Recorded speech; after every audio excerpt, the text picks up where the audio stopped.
Ba may problema? Ah, sige. Kaninong files yan? Sige. Wala namang fracture eh.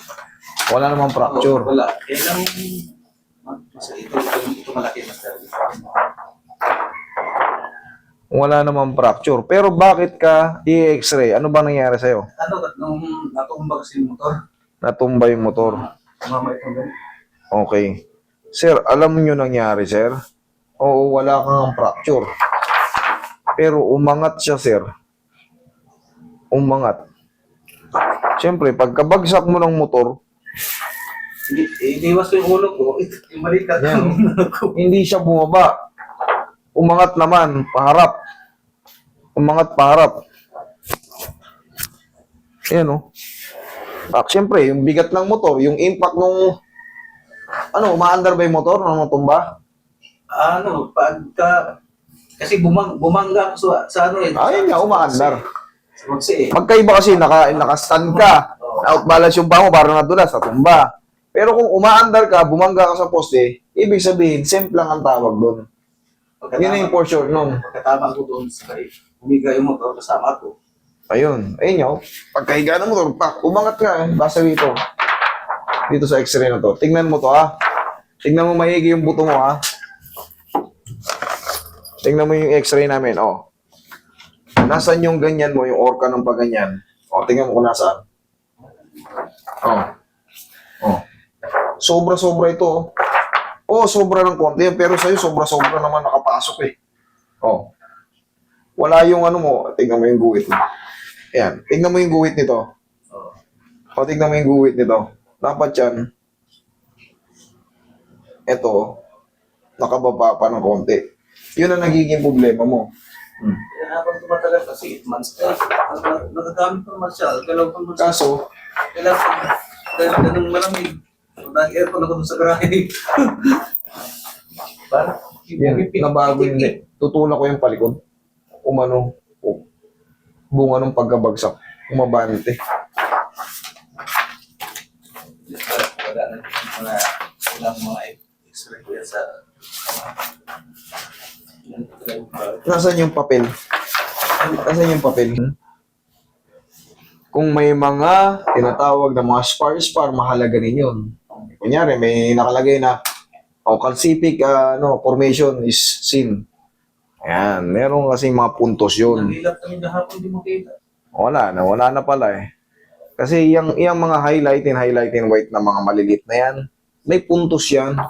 Kumbaga, parang ina-arthritis yung buto mo. Siyempre, makakaramdam naman pangirot-ngirot yun. Parang sa tuhod, ina-arthritis ka. Parang tumutunog-tunog yung tuhod mo. May mga pagkakataon sumasakit yung tuhod mo nang wala namang dahilan. Ganon din yun. Ganyan din yan, i-joint din yan eh. Diba minsan sumasakit-sakit yung tuhod natin? Kunyari, nakakain tayo ng tuyo, maalat.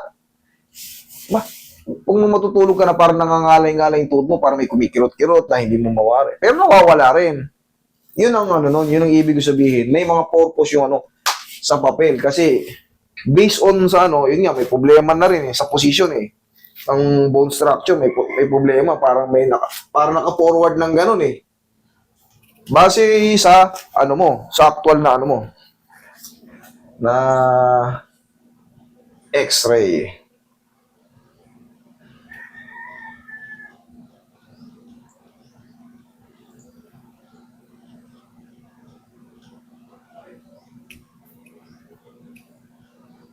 Okay, good naman. Umabante lang to. Umabante.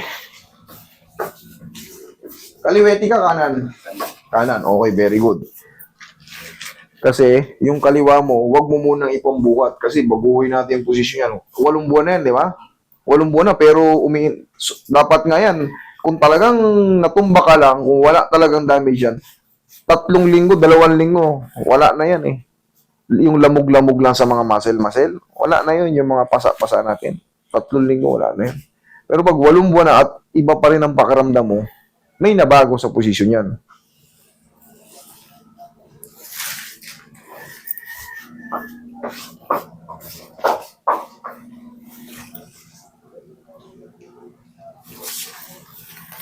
Relax lang. Yari ka. Oh, kita mo to, wala. Oh, dapa. Para may pin dito, master. Oh, sige. I-dadamay na natin yan. Sige. So, siguraduhin ko lang todo. Pati rito sa blade mo. Okay, relax lang. Yan.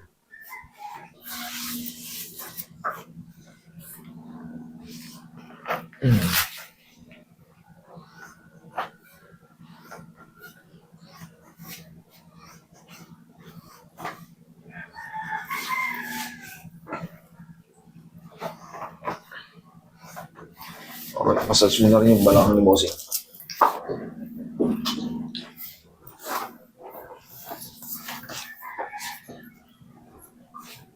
Spin doon mo sa'yo. Tapos ngayon ko lang. Okay po. Yan, ito palagi yung tinatawag natin general adjustment. Pero huwag kayong magpapaganito pag hindi nyo na-review yung ginagawa nila, ha? Delikado to. Okay, inhale. Exhale. Sarap. Ayan, dyan ka lang. Huwag ka munang tatayo. Sarap talaga yan. Abot yan hanggang balakang. Kaya nga, mukha lang simple, di ba? Kasi siyempre, tignan mo naman yung katawan ni Roy. Daganan. Yung iba, pag nakikita mo yung naka-wire strap sila, pag inatak, kasama yung buwan, oh, kaya mukhang exaggerated yung lakas. Pero tansyado yun. Ang delikado lang sa wire strap kasi gumagalaw yun. Hindi katulad nung ano. Ngayon, yung ibang mga ganito, talagang towel na rin ang ginagamit para sure. Siguro yung iba kasi naano ng strap eh. Umiigkas, natatanggal yung ano, or napapatid. Nabibigkong, nagkakaroon ng risky ano.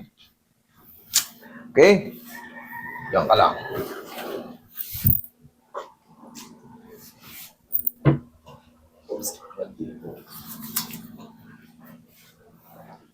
Sa leg lang kita hinatak, di ba? Pero kita mo, abot yun hanggang balakang. Kaya nga, abot yun hanggang paa. Yung treatment niya. Tapos, sir, ganito ang mangyayari niyan. Ay, doon, master. O, picture mo kami. Welcome kayo dito mag-video. Walang bawal dito. Ang bawal lang dito, pag naka-live kayo kahit pa paano, huwag kayong magbanggit ng pangalan kasi hindi na yan ma-edit sa live. Pero sa ganyan kasi pwede namin i-edit kung nakabanggit kayo ng mga saan kayo galing, mga iba pang mga pinagagawa nyo.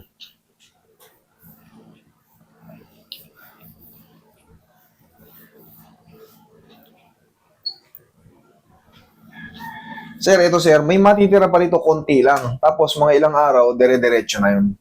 Shoot na yan. Huwag mo lang muna itong ibuwad ng mabibigat, ha? Kung kanan ka, mas maganda, pang-alalay lang to, ha? Pang-alalay lang. Pero kung bibigat sa mga 20, huwag mo ito. Dito ka mauna. Ha? Wala na yan, okay na yan.